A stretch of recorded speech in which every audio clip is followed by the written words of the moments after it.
నారాయణపేట జిల్లా మక్తల్ పట్టణంలోని పూరన్కట్ట రెడ్డినగర్ అజోత్ నగర్ కాలనీలో కార్డ్ సెర్చ్ నిర్వహించారు పోలీసులు.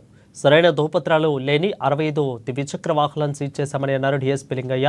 ఇక మక్తల్ నియోజకవర్గంలో కర్ణాటకకు సరిహద్దులో ఉండడంతో 2-వీలర్ వాహనాలను కొన్నప్పుడు ఇబ్బందులు ఎదురవుతున్నాయని అన్నారు డీఎస్పీ.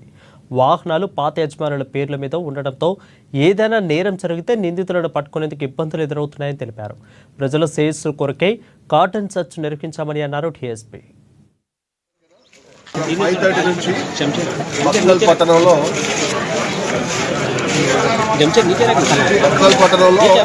వివిధ కాలనీల్లో కార్డన్ సెర్చ్ నిర్వహించడం జరిగింది. ఎస్పీ గారి సూచనల మేరకు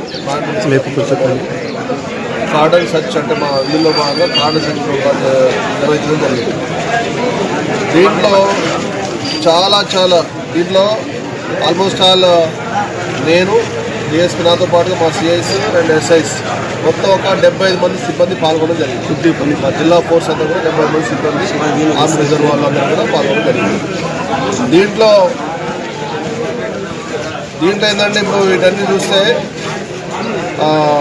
చాలా ఇర్రెగ్యులర్ వెహికల్స్ మనం సీజ్ చేయడం జరిగింది.